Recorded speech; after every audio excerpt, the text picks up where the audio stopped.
सब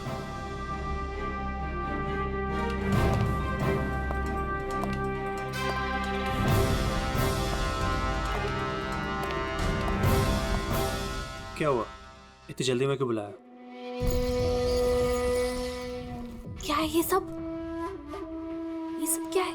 तुमने तो कहा था कि किसी को कुछ पता नहीं चलेगा। फिर हमारे बारे में ये लड़की सब कुछ कैसे जानती है? डोंट वरी बेबी, मैं सब संभाल लूंगा। मैं हूं ना। जैसे उस अमन को ठिकाना लगाया वैसे इस लड़की को भी ठिकाना लगा दूंगा। तुम टेंशन मत लो। ओके?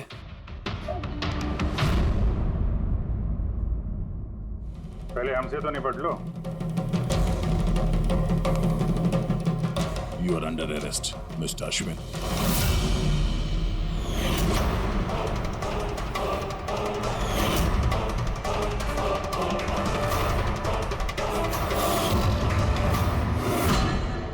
अश्विन के पास तो वजह थी।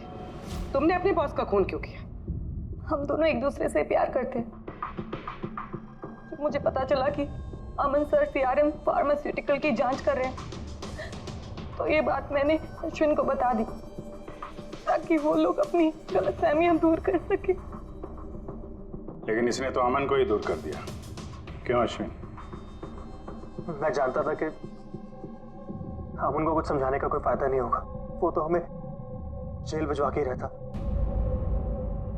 तुमने मेरे भाई को मारा, अमन का खून किया और ना जाने कितने मासूमों की जान ली होगी तुमने अपनी इन नकली दवाइयों से।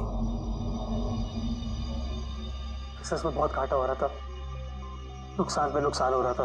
डैड नहीं मानते, इसलिए उनको बिना बताए मैंने केमिकल्स को नॉर्थ इंडिया के प्लांट में भेजना शुरू कर दिया।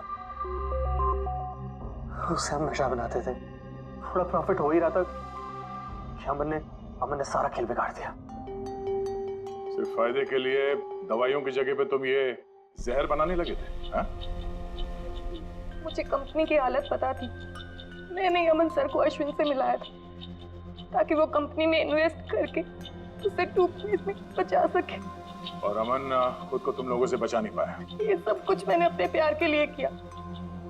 मेरे अलावा कोई ये कर नहीं सकता था क्योंकि वो अपने निकोटीन पैच मुझे से मंगाते थे।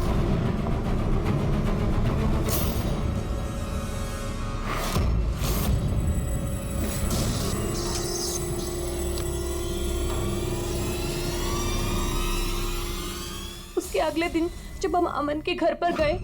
अरे आप लोग आ भी गए, पर अमन तो सो रहे हैं। अगर कुछ इम्पोर्टेंट काम है तो मैं जगा देती हूँ। नहीं कोई बात नहीं, हम इंतजार करेंगे। ओके, तो मैं अभी आती हूँ।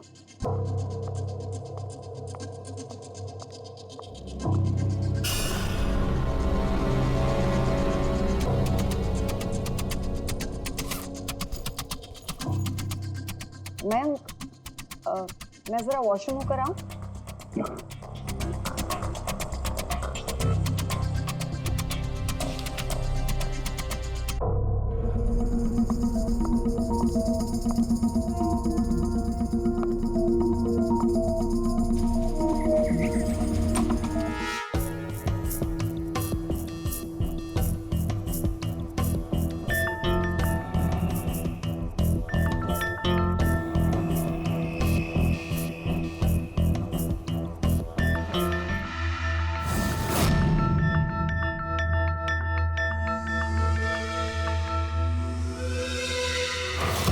दौरा उसकी कमजोर हड्डियों के लिए जानलेवा बन गया। और तुम चीफ टेक्नोलॉजी ऑफिसर, तुमने रिमोट कंट्रोल से अमन के कार के कंप्यूटर को हैक कर दिया और उसका एक्सीडेंट करवाया। कमाल का दिमाग पाया है तुम लोगों ने, कमाल का दिमाग। काश यही दिमाग किसी अच्छे कामों में इस्तेमाल करते तो देश का भला हो जाता, समाज का भला हो जाता। पर नहीं, तुम्हारे इस टेढ़े दिमाग ने दो मासूम लोगों की जानें ली और पता नहीं कितने सैकड़ों लोगों की मौतें हुई तुम्हारी इस गलत दवाइयों की वजह से। तुम्हें तो कड़ी से कड़ी सजा होगी, शायद फांसी होगी।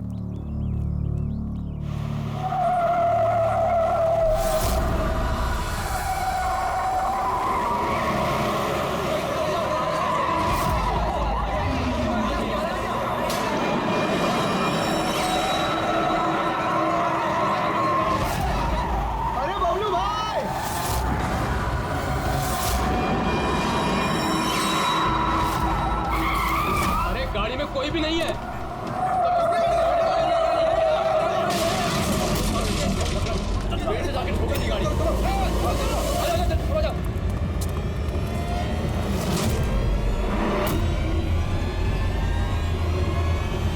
अरे बबलू भाई, अंदर तो देखो, ड्राइवर नहीं है। गाड़ी अपने आप कैसे चल रही थी?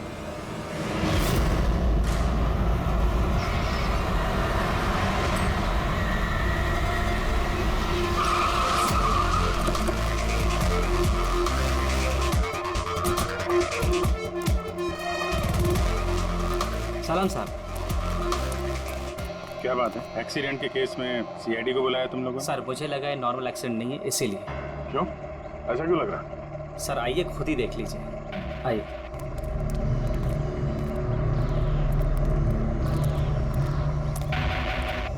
सर दरवाजा खुल नहीं रहा था, बड़ी मुश्किल से हमने खोला इसे।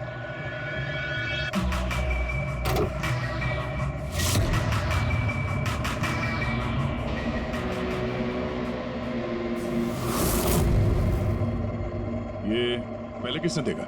सर इन लोगों ने। मैं देखता हूँ। किसने देखा था पहले? क्या हुआ था? सर ऐसा पहले कभी देखा ही नहीं। गाड़ी में ड्राइवर नहीं था सर। गाड़ी में ड्राइवर नहीं था, गाड़ी अपने आप चल रही थी। अरे यार साफ साफ बताओ भाई। हाँ सर, गाड़ी में ड्राइवर नहीं दिखाई दिया और गाड़ी जाके सीधे पेड़ से टकरा गई। अरे क्या बात कर रहे हो? गाड़ी के अंदर ड्राइवर है, मना पड़ा है। नहीं सर, सच में गाड़ी में ड्राइवर नहीं था, नहीं तो ये गाड़ी मेरी भी गाड़ी को टकराते हुए बच गई। लाश की हालत से तो लगता है कि गाड़ी काफी स्पीड पे थी। सर गाड़ी बहुत स्लो थी, लेकिन इतनी स्लो में कोई मर कैसे सकता है? गाड़ी भी ऑटोमेटिक है, हर चीज ऑटोमेटिक है, सेफ्टी डिवाइस भी ठीक है।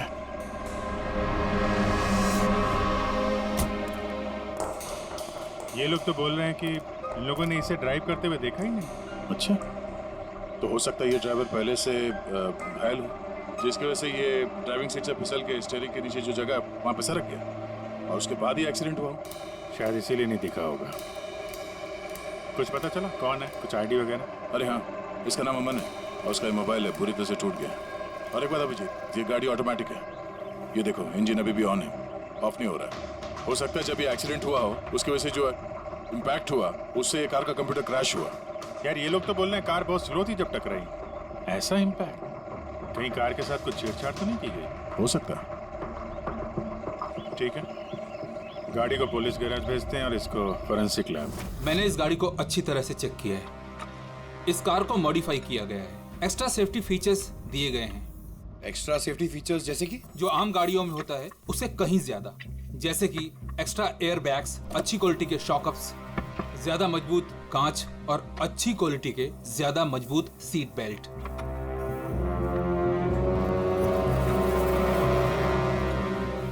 ये देखो, निकोटीन पैच। Nicotine patch? ये तो सिगरेट छोड़ने के काम में आता है ना? हम गाड़ी के सिस्टम को कंप्यूटर से लिंक कर सकते हैं? जी हाँ मैडम, एक मिनट।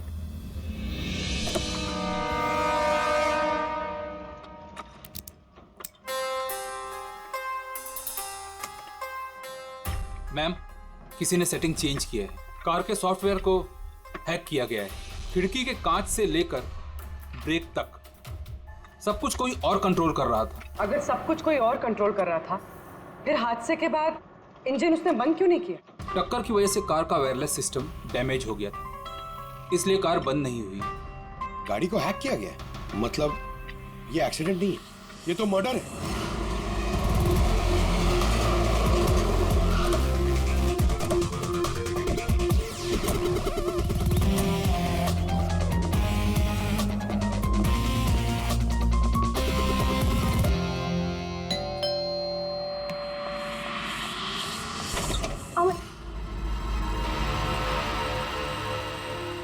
आप लोग CID।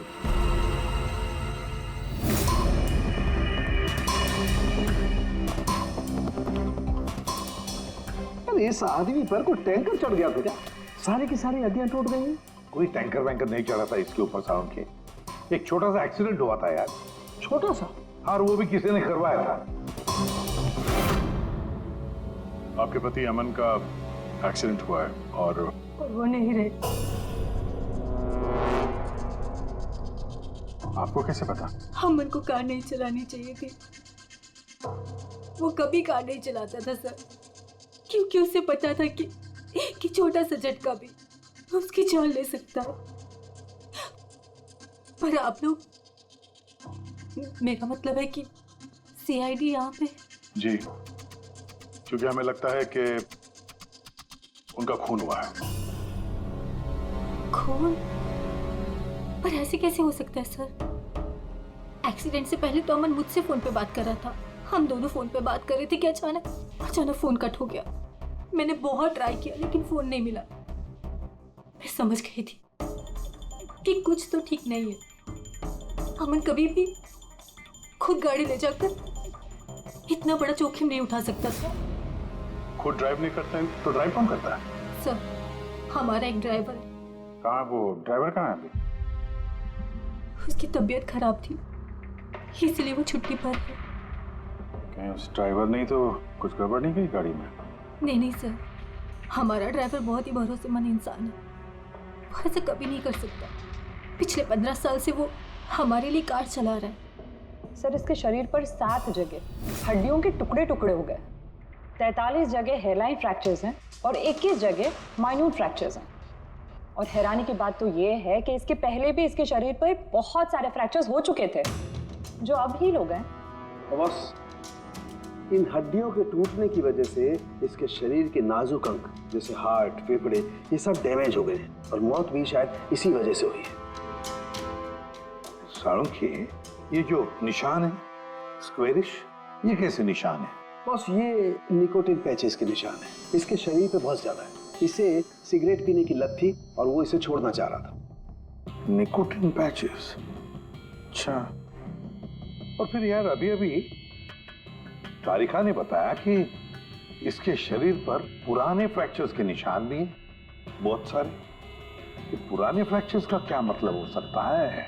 अमन को ड्राइविंग तो आती थी ना? हाँ सर। तो फिर जोखिम किस बात का? अमन मेरे या आपकी तरह नहीं था सर। छोटे से छोटा झटका भी उसकी जान ले सकता था। ड्राइविंग की वजह से उसकी जान को खतरा था, इसीलिए हमने कार में भी काफी मॉडिफिकेशंस करवाई थी और ड्राइवर को भी कहा था कि कार आराम से चलाए। छोटा झटका भी उसकी जान ले सकता था? क्या मतलब? क्या कुछ था उसको? कोई प्रॉब्लम थी? सर, अमन का शरीर कमजोर था, नाजुक था। यार तू क्या कर रहा है साळुंखे? अरे तू ये बस ये ऑस्टियोजेनेसिस इम्परफेक्ट है। ऑस्टियोजेनेसिस इम्परफेक्ट मतलब ब्रिटल बोन डिजीज? एग्जैक्टली, भंगुर अस्थि रोग। मतलब इसकी हड्डियां भंगुर हैं। और इसीलिए बॉस, इसकी हड्डियों को अगर जरा सा भी झटका लगे तो चकनाचूर हो सकती हैं। 25 से ज्यादा बार उसके फ्रैक्चर्स हो चुके थे। हमेशा खतरा रहता था उस पे।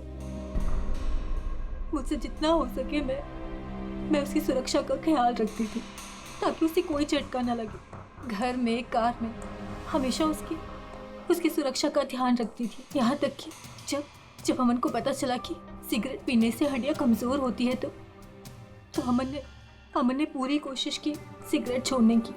तभी इतने मामूली एक्सीडेंट से भी ये हाल हो गया था शरीर का। लेकिन वो अचानक गाड़ी लेके कहाँ गया था? सर मुझे नहीं पता, लेकिन जब वो अकेला गाड़ी लेकर चला गया तो मुझे उसकी बहुत चिंता हुई और मैंने अमन को फोन किया। हेलो अमन। या बेबी बोलो। अच्छा, तो तुम खुद ड्राइव कर रहे हो। तुम्हें पता है ना तुम्हारा ड्राइव करना कितना ज्यादा खतरनाक है, लेकिन तुम मेरी बात सुनते तक नहीं। वैसे ऐसा कौन सा जरूरी काम था जिसके लिए तुम खुद गाड़ी लेकर निकल गए? ड्राइवर तक का वेट नहीं किया गया तुमसे। जरूरी था स्वीटहार्ट, लेकिन तुम परेशान मत हो, मैं गाड़ी आराम से ही चला रहा हूँ। अमन, मुझे ऐसा क्यों लग रहा है कि तुम मुझसे कुछ छुपा रहे हो? देखो सुप्रीति, मैं मानता हूँ कि मैं सारी बातें तुमसे शेयर नहीं कर पा रहा, लेकिन इसका मतलब ये नहीं कि तुम उल-झुल बातें सोचने लग जाओ। है कुछ प्रॉब्लम्स, मैं उन्हें सॉल्व कर लूँ, फिर तुम्हें सब कुछ बता दूंगा। प्रॉब्लम्स? तुम अभी क्यों नहीं बता सकते मुझे? क्योंकि ये सब खतरनाक है, वो लोग बहुत खतरनाक हैं, मैं तुम्हें नहीं बता सकता। खतरनाक लोग? Oh no. अमन, हेलो। कौन सा प्रॉब्लम? और ये किन खतरनाक लोगों की बात कर रहे थे? वो कुछ पता है आपको? सर मैं कुछ नहीं जानती। अमन की किसी से कोई दुश्मनी, कोई बिजनेस राइवलरी वगैरह? इस बारे में मुझे कुछ भी पता नहीं, लेकिन हाँ, मयंक और नेहा आपकी शायद कुछ मदद कर सकते हैं। मयंक और नेहा? ये कौन है ये लोग? मयंक पेशे से एक वकील है और अमन का दोस्त भी, और नेहा अमन की सेक्रेटरी थी। अच्छा, ये मयंक का ऑफिस कहाँ है? अमन सर का खून? आप? मैं नेहा, अमन सर की सेक्रेटरी। लेकिन अमन की मौत तो एक्सीडेंट में हुई है ना? जी, मौत तो एक्सीडेंट में हुई है, लेकिन एक्सीडेंट अपने आप नहीं हुआ है। करिए बताइए कि आप दोनों मिस्टर अमन को कब से जानते हो? मतलब कब से काम कर रहे हो उनके साथ? सालों से। हम लोग साथ में काम ही नहीं करते थे, बल्कि बहुत अच्छे दोस्त भी थे। अमन की बीमारी की वजह से ज्यादातर बिजनेस वगैरह मैं ही हैंडल करता था। और नेहा जी आप? सिर्फ मैं और मयंक सर ही तो थे, अमन सर का पूरा बिजनेस संभालते थे। वैसे बिजनेस क्या है उनका? इन्वेस्टमेंट का बिजनेस है। हम लोग अलग अलग कंपनीज में पैसे लगाते थे और जब वो कंपनीज में मुनाफा होने लगे तो अपना परसेंटेज वापस ले लेते थे। ऐसी 50 कंपनीज है जहाँ पर पैसे लगाए थे अमन में। किस तरह का कंपनीज में इन्वेस्ट करते थे? वैसे तो कई सारी कंपनीज में पैसे लगाए थे, लेकिन उनकी सबसे ज़्यादा दिलचस्पी 20-30 फार्मास्यूटिकल्स कंपनीज में थी।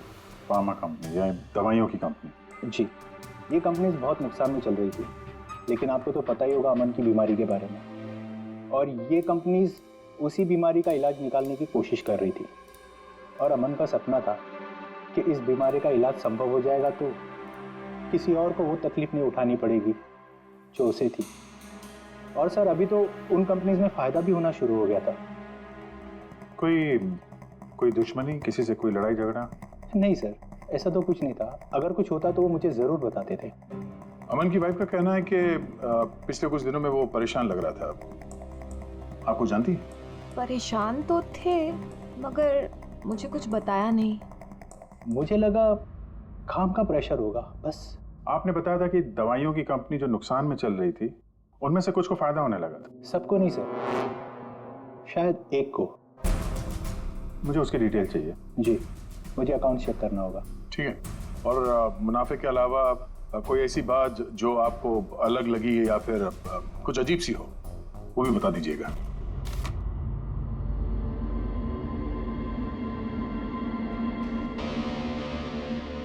ये जादव है सर, अमन का ड्राइवर। काफी परेशान लग रहा है वो। देखते हैं।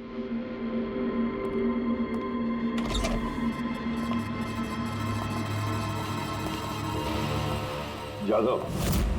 जी सर। अमन के ड्राइवर है ना? जी सर। क्यों छुट्टी पर क्यों गए थे तुम? साहब बीमार हूँ और अमन सर ने मुझे खुद छुट्टी दिया था। मिस्टर अमन को तुम ही लेके जाते थे ना? जी मैडम, अमन सर मेरे साथ ही जाते थे। कभी वो कोई टैक्सी वगैरह नहीं लेते थे। तो फिर तुम तो हमें बता सकते हो। कि अमन साहब कहाँ कहाँ जाते थे, है ना? जी जी। ये देखो जादव, ये जगह पर उनकी मौत हुई थी। अब ये जो रास्ता है ये कहाँ पर जाता है या फिर वो इस रास्ते पर कहाँ जा रहे थे, ये तुम्हें पता है? मुझे नहीं पता है। देखो, हमें पता है कि तुम इसके बारे में जानते हो। तुम्हारी भलाई इसी में है कि सीधे सीधे बता दो। जी मैडम। सुप्रीति मैडम से कुछ कहिएगा मत। वो सड़क के कुछ दूर पे एक मोटेल है, वहाँ हमेशा वो बार बार जाते थे। मोटेल में बार बार जाते थे? क्यों? इससे मिलने जाते थे? जी साहब, एक मैडम थी।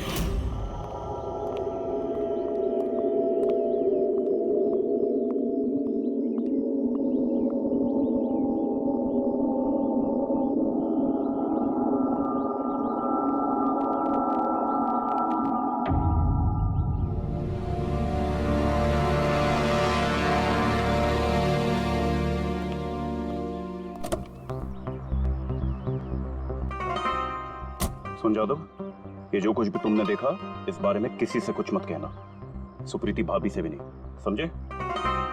ओके? जी सर। मैडम थी। मतलब अमन का उस औरत के साथ चक्कर चल रहा था। जी, छोटी मुंह बड़ी बात। साहब छुप छुप के उस मैडम से अगर मिलते थे तो इसका मतलब तो यही निकलता है। अमन उस औरत से मिलने जा रहा था जब यह हादसा हुआ। तो हो सकता है वो औरत अब भी वहीं पर हो, उसी मोटल में। चलकर मिलना पड़ेगा इस औरत से।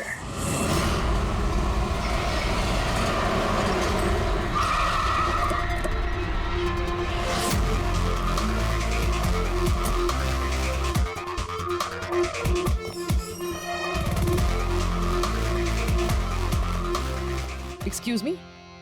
Yes madam, how can I help you? हम किसी से मिलने आए हैं। लेकिन आप लोग हैं कौन और किससे मिलना है आप लोगों को? हम लोग सीआईडी से। ये आदमी, ये आपके मोटेल में आता जाता रहता है? हाँ मैडम। किससे मिलने आता है? हमारे होटल के रूम नंबर 305 में एक मैडम रुकी हुई है, रूही। वो उनसे अक्सर मिलने आता रहता है। 305? यस सर, वो अभी चेकआउट करने वाली है। ये रूही हाथ से निकलनी नहीं चाहिए। कहाँ से जाना है? सर यहाँ से लेफ्ट। पंकज, स्टेयरकेस से जाओ, हम दोनों लिफ्ट से जाते हैं।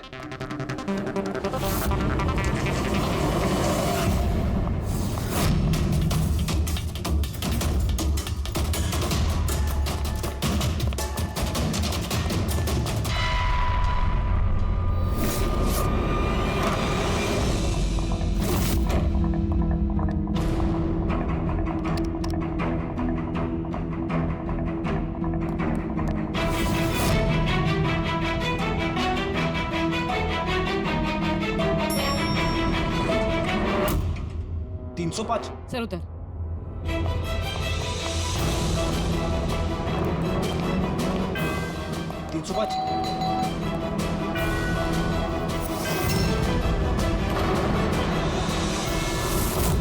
रूही?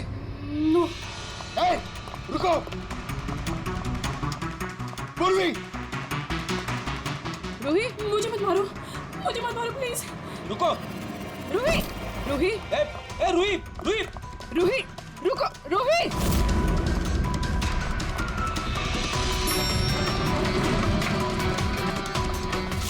रुक जा। रूही, रुको। रुक जा। रूही, मार दो मुझे, लेकिन तुम लोग भी बच नहीं पाओगे। तुम लोगों का सच सबके सामने आ ही जाएगा। सच? कौन सा सच? मैं सब जान चुकी हूँ तुम लोगों के बारे में, सब जान चुकी हूँ। क्या बोल रही हो तुम? तुम्हें ऐसा क्यों लगता है कि हम तुम्हें मारेंगे? आओ। कौन सा सच? रूही, हम सीआईडी से। सीआईडी? चलो मान लिया रूही कि तुमने कुछ नहीं किया, लेकिन अगर तुमने कुछ नहीं किया तो वहां से भागे क्यों? मुझे लगा कि ये लोग मुझे मारने आए हैं। इसका मतलब कोई है जो तुम्हें मारना चाहता है? जी, वही लोग जिन्हें हम एक्सपोज करने वाले थे। उनके खिलाफ हमारे पास सारे सबूत थे। कौन लोग और कैसे सबूत? हाँ, बताओ।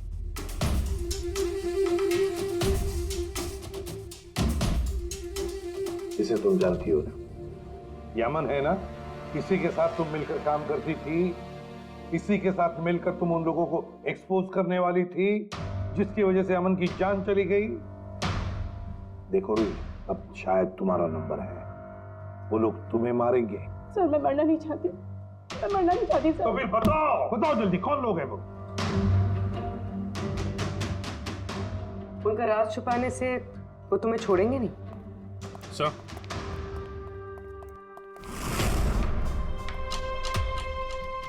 रूही, ये लो पानी पी लो, पियो। और मैंने जो कहा, ठंडे दिमाग से सोचो, अपने बारे में सोचना जरूर। मैं आता हूं।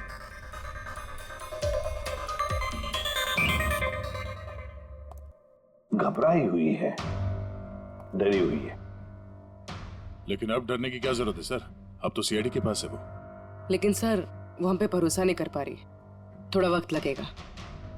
से जो अमन का वकील है मयांक, उससे क्या पता चला? सर, अमन ने बहुत सारी दवाई की कंपनियों में पैसा लगाया था, लेकिन वो सब के सब घाटे में चल रही थी। एक कंपनी है जिसने अभी अभी फाइनली फायदा करना शुरू किया था, CRM फार्मास्यूटिकल।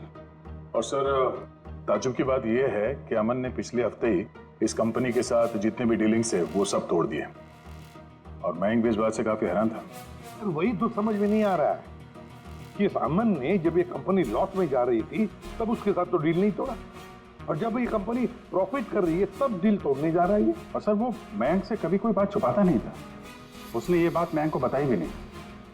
हाँ सर, मयंक ने उसका भरोसा तोड़ दिया होगा सर। आओ जरा। रोही, CRM फार्मास्यूटिकल्स के साथ जो अमन की डील थी वो तुम्हारी वजह से कैंसिल हो गई है ना? वरना उसके पास ऐसी कोई वजह तो थी नहीं। अब सच सच बता दो कि डील तुमने क्यों तोड़वाई? क्योंकि उसने मेरे भाई का खून किया। भाई का खून?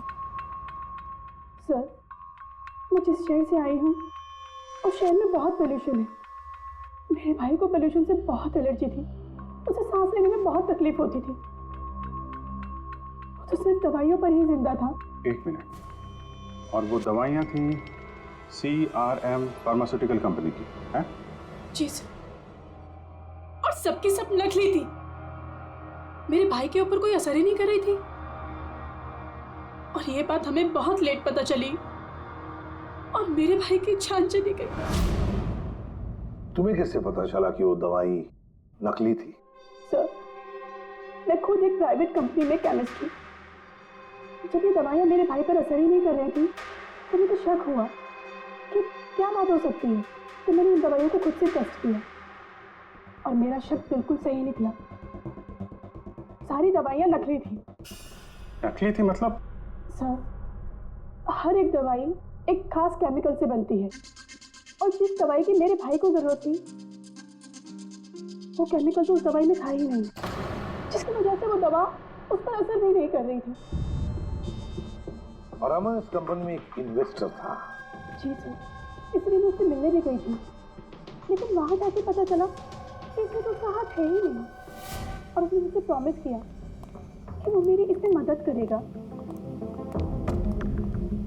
अरे सर, आप यहाँ कैसे? कोई काम था क्या? हाँ, ये मेरी असिस्टेंट रूही है। हेलो। इसे देखना था कि दवाइयाँ कैसे बनती हैं। देख सकते हैं? कैसी बात कर रहे हैं सर? आपको कैसे मना कर सकते हैं? आइए मैं दिखा देता हूँ आपको। एक काम कीजिए, आप मेरे साथ बॉस के यहाँ चलिए, रूही अपने आप देख लेगी। रूही तुम जाओ। मैं आप आइए। एक मिनट सर, ज्यादा आगे मत जाना, आप यहीं तक देखना। आइए सर, मैं लेकर चलता हूँ। आप आइए।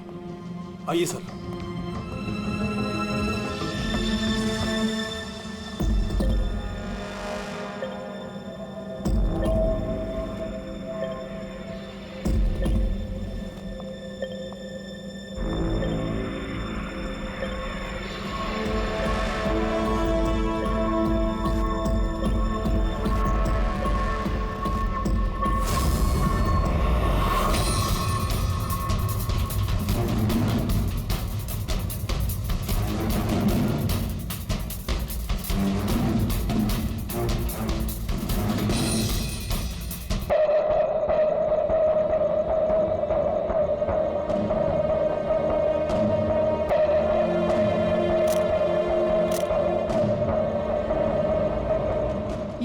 केमिकल है, लेकिन ये लोग यहाँ से बाहर क्यों लेके जा रहे हैं? और हमने सारे सबूत जुटा लिए थे और सारे सैंपल्स भी टेस्ट किए थे।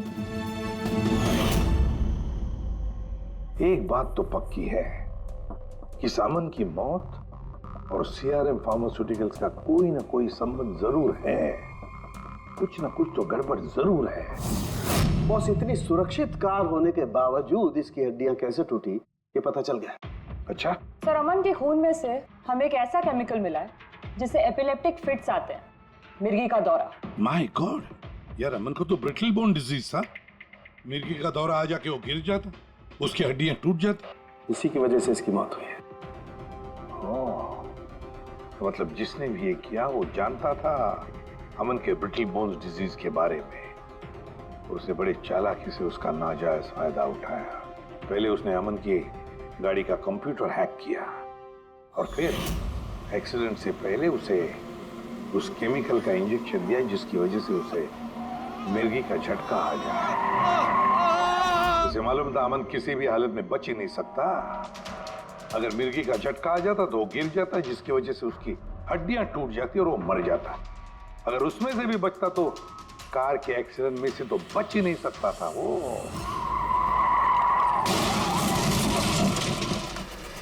कि मिर्गी का दौरा पड़ने वाला जो ड्रग है कितनी देर बाद असर करता है? बस कुछ घंटे तो लगते हैं। मतलब ये ड्रग अमन को एक्सीडेंट से कुछ घंटे पहले ही दिया गया था। सर, कहीं ऐसा तो नहीं कि किसी ने इसे नींद में इंजेक्शन दे दिया? हो सकता है। बस एक काम करते हैं, इस अमन की बॉडी को फिर से एक बार अच्छी तरह से चेक करते हैं, देखते हैं कहीं कोई इंजेक्शन का निशान तो नहीं है। तारिका? Yes sir. अच्छा सर, की सीआरएम कंपनी की नकली दवा के बारे में क्या पता चला? बॉस, उन नकली दवाइयों में एम्फेड्रिन नहीं है। ओह, मतलब रूही सही कह रही थी। सर, ये कुछ केमिकल्स की लिस्ट है जो सीआरएम कंपनी ने पिछले महीने मंगाई थी। माय गॉड बॉस, इसमें तो वो केमिकल सबसे ज्यादा मात्रा में जो सीआरएम की दवाई में होना चाहिए था। 500 गैलन। 500 गैलन तो बहुत बड़ी गड़बड़ है, बहुत ही बड़ी गड़बड़ है। पंकज, अभिजीत और दया से कहो कि सीआरएम कंपनी में जाओ और वहां से मुझे फोन करें। और फ्रेडी, तुम और पूर्वी अमन के घर जाओ और पता लगाओ एक्सीडेंट के दिन अमन से कौन कौन मिलने आया था। इंजेक्शन?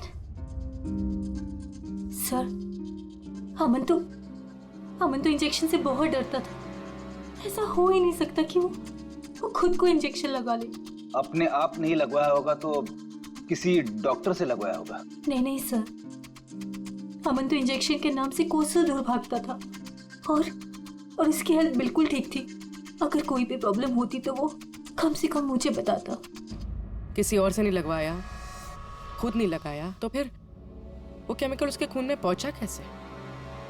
अच्छा, बता सकती है घर से निकलने से पहले अमन किस किस से मिला? मयंक और नेहा आई थी उससे मिलने। और हाँ मैम, एक आदमी आया था अचानक से, जसवंत। जसवंत? ये जसवंत कौन है? जी, जसवंत सीआरएम कंपनी का सीईओ है और अमन ने उसकी कंपनी में पैसे इन्वेस्ट किए थे।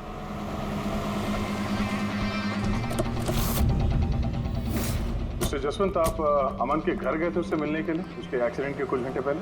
जी सर, मैं गया था लेकिन मिल नहीं पाया था। तो दरअसल उनकी वाइफ ने मुझे बताया कि वो सो रहे, तो मैंने सोचा वो शायद मुझे अवॉइड करना चाहते होंगे, तो मैं वापस चला आया। पापा, अमन ने हमारे बिजनेस डील कैंसिल की, फिर भी आप उससे मिलने गए थे? जी बेटा, क्योंकि मैं उनको वापस लाना चाहता था। सर, वो हमारी नई यूनिट के लिए बहुत जरूरी था। तो जसवंत जी, जब आप अमन से मिलने उसके घर गए तो वाइफ सुप्रीति के अलावा वहां कोई और भी था? मैं जब गया तब तो वहां कोई नहीं था, लेकिन हाँ, जब मैं वहां से निकला तो उनके लॉयर मिस्टर मयंक और सेक्रेटरी नेहा, वो दोनों जरूर उनके घर आए थे।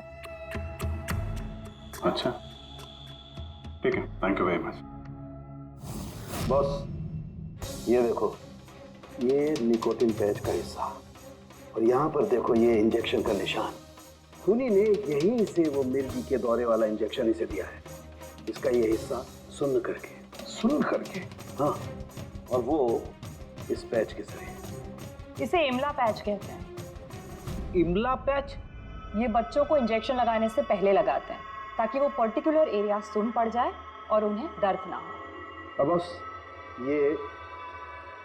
ये एमला पैच और ये निकोटिन वाला पैच, ये देखो बस, ये दोनों पैच एक जैसे दिखते हैं, बिल्कुल एक जैसे। हाँ, खूनी ने इस निकोटिन वाले पैच की जगह ये एमला पैच इसके हाथ पर लगाया, इसके हाथ का ये हिस्सा सुन्न कर दिया और बाद में मिर्गी के दौरे वाला इंजेक्शन यहाँ से लगा दिया, शायद तब जब वो सो रहा था। हाँ सर, ये कर कौन सकता? जसवंत तो एक हफ्ते से अमन को मिला भी नहीं, तो फिर सर वो मयंक या फिर नेहा, वो तो नहीं। पंकज, ये खेल कौन खेल रहा है तो हम पता लगा ही लेंगे। अब हम भी एक खेल खेलेंगे, एक ऐसा खेल जिसमें जीत सिर्फ हमारी ही होगी, हमारी जीत।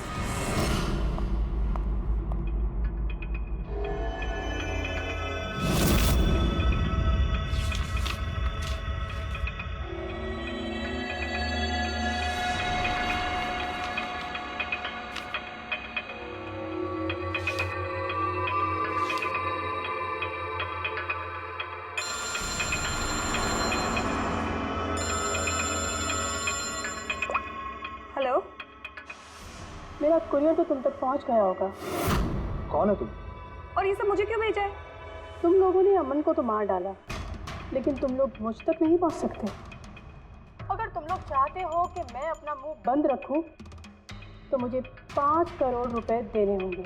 ये क्या बकवास कर रही हो? मुझे इन सब के बारे में कुछ नहीं पता। वो तो जब ये सबूत पुलिस तक पहुंच जाएंगे तो तुम्हें खुद का खुद पता चल जाएगा कि मैं क्या कह रही हूँ और क्या बोल रही हूँ। देखो देखो देखो, मैं कुछ इंतजाम करता हूँ, मुझे थोड़ा सा टाइम दे दो। ठीक है, तुम्हें 2 दिन का वक्त मिलता है, मैं फिर कॉल करूँगी।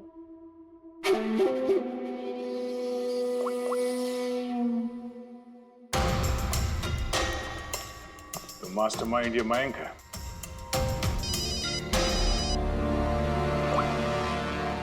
हेलो अभिजीत सर, सर मैं मयंक बोल रहा हूँ। सर मुझे एक कोरियर आया और एक लड़की का फ़ोन भी आया और उसने मुझसे 5 करोड़ रुपए मांगे, तो मैंने सोचा ये बात आपको बता दूं। नहीं, बहुत अच्छा किया तुमने, मैं देखता हूँ। Thanks. Thank you so much. Mayank का फ़ोन था। उसने उस कुरियर रूही के बारे में बताया सर, और उसने ये भी कहा कि उसने जानबूझ के समय मांगा ताकि हम इस तक पहुँच सके। तो ये मयंक नहीं बल्कि कोई और ही है।